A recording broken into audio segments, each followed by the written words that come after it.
안녕하세요 여러분, 퇴근길 라이브를 해보고 있습니다. 오늘도 시장은 참 어려웠습니다. 코스피는 생각보다 많이 올라가지 않고 코스닥도 역시 많이 빠졌죠. 어제 막판에 끌어올렸던 거 다시 저점을 깨면서 한 번 더 최저점을 갱신했습니다. 제가 아까 쇼츠로 뭐 간단하게 올려드렸지만은 오늘 그 코스닥 바닥 나왔을 때 제가 그때 이제 쇼츠를 만들어서 올렸죠. 코스닥은 이제 바닥이 나온 것 같다, 코스닥 관련 ETF를 사시라, 지수 관련된 거 ETF를 사시라 고 간단하게 올렸습니다. 저도 사고 싶었는데 저는 돈이 없어가지고 못 샀어요. 그래서 오늘 얘기할 주제는 이 연금저축계좌를 운용할 때, ETF로 운용할 때 꼭 중요하게 해야 되는 방법에 대해서 얘기해 볼까 합니다. 저는 2번 실패했어요. 저번에 한 번, 이번에 한 번. 뭐냐면은 이 차트를 보다 보면은 고점이 나오는 경우가 있죠. 그러면은 거기서는 현금화를 해야 된다. 사실 저는 요번에 이제 고점 패턴 나오면서 반도체가 이제 조금 조정이 나올 거다 라고 말씀을 드렸잖아요. 그때 저는 이제 반도체를 팔고 다른 코스닥 종목으로 갈아탔거든요.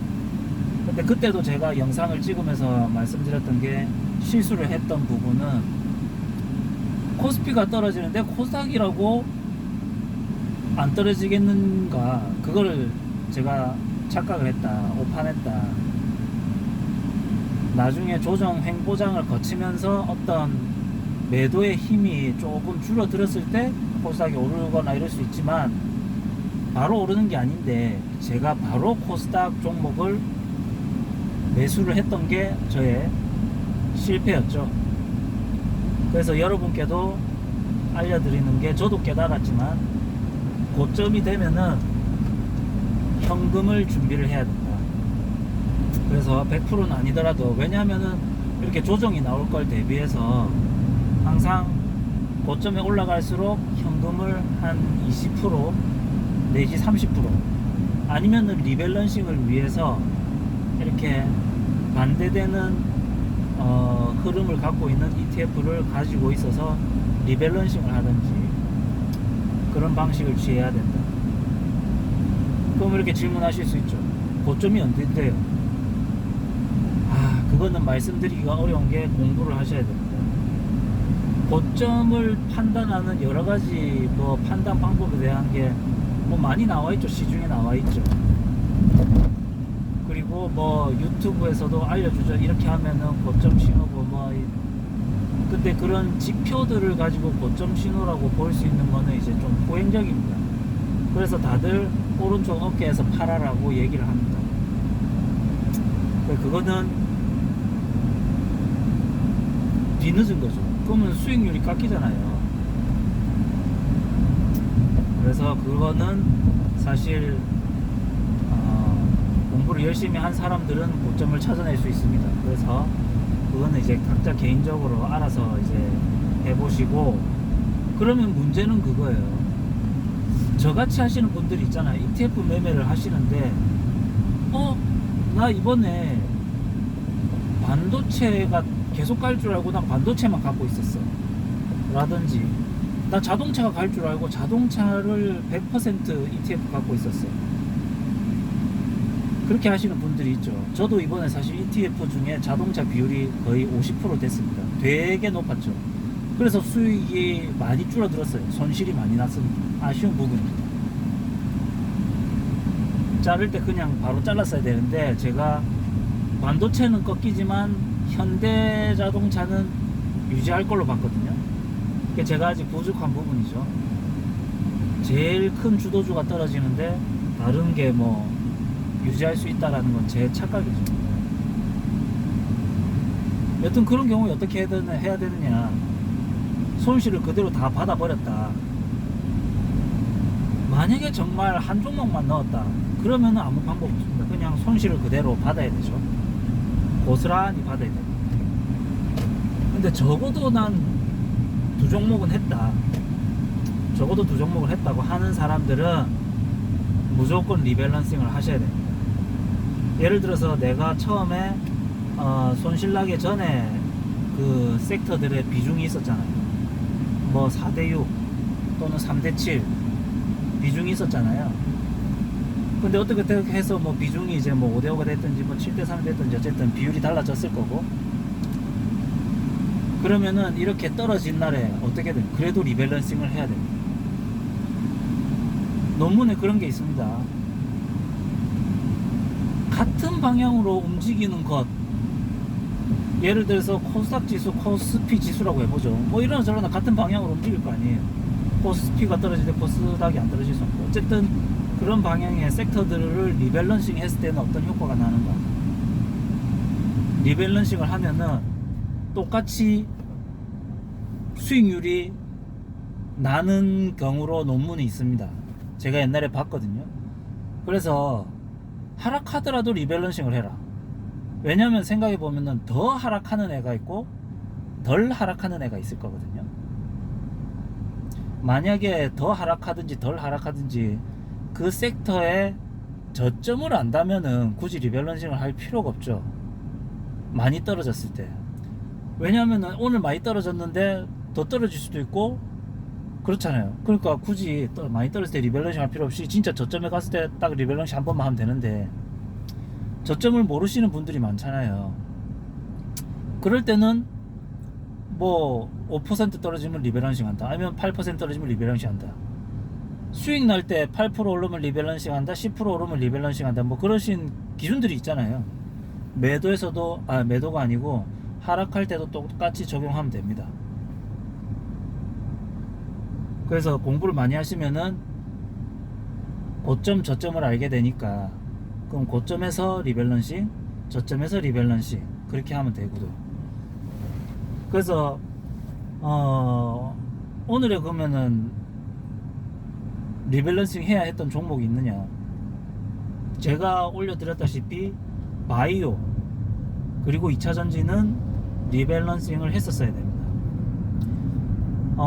저는 어제 바이오의 종가에서 리밸런싱을 했거든요. 그게 좀 아쉬웠습니다. 그냥 오늘 했었으면 더 나았을 텐데, 왜냐하면 오늘이 어제 저점 비슷하게 하고 또 깼죠. 한 번 더 이제 하락이 나올 수는 있을 거라고 봅니다. 하지만 뭐 반등 나온다면 내일이라도 반등 나올 수 있는 자리라서 그렇습니다. 만약 한 번 더 하락하면은 이제 한 번 더가 진짜 바닥이 나오겠죠.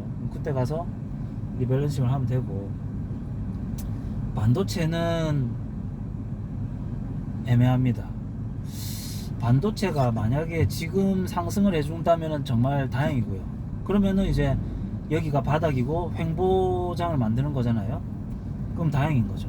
근데 만약에 더 떨어진다고 한다면은 좀 머리 아픈데, 흐름으로 봤을 때 오늘이 횡보장이라고 했을 때 오늘이 이제 하락이 끝이고 상승을 내일부터 할 수 있을 것 같다라는 생각이 들고요. 그 외에 코스피 외에 다른 것들은 자동차는 뭐 내일 만약에 삼성이 올라준다면 같이 잠깐의 반등을 나올 수 있는데, 그게 이제 고점까지 가느냐는 뭐 큰 손들의 마음입니다. 그거는 저도 정확하게 알 수가 없어요. 그런데 지금 제 생각은 만약에 내일 상승을 한다면 현대차가 고점까지는 다시 한번 갈 수도 있겠다 라는 생각은 하고 있습니다. 왜냐하면은 삼성이 횡보장으로 들어갔으니까 현대차라고 그냥 빠질 이유는 없겠죠. 그리고 다른 거 뭐가 있을까요? 조선주가 사실 만약에 상승한다면 오늘 지지를 받고 이제 올라가는 타이밍이라고 봤거든요. 물론 또 하락했는데 뭐 한번 내일 모레까지 한번 지켜보려고요. 어차피 퇴직연금의 좋은 점은 뭐 지켜보다가 더 하락하면은 또 새로운 돈이 들어오니까 그 돈으로 추가 매수하면 되는 그런 게 있죠. 하지만 역시 주식으로 보고 빠른 손절이 필요한 것도 사실입니다. 근데 저는 조선주를 좋게 보고 있기 때문에 그냥 이건 수급의 문제다. 왜냐면 실적이 너무 잘 나왔잖아요. 그래서 조선주는 오를 거다라고 보고 어제 추가 매수를 했었고, 뭐 지금도 마이너스긴 하지만 뭐 수익으로 나중에 마무리할 거라고 생각합니다. 오늘 아마 많은 분들이 반대매매 또는 신용 비율 때문에 매도를 많이 했을 것 같아요. 왜냐하면은 제가 오늘 그랬거든요. 저도 개별 계좌가 있고 거기서 신용으로 투자를 좀 했었습니다. 근데 어제 이제 그 140%인가요? 그 비율이 못 미치더라고요. 그래서 오늘 좀 올라줬으면 했는데 역시 오늘 이제 빠져가지고, 그래서 어쩔 수 없이 이제 매도를 했죠.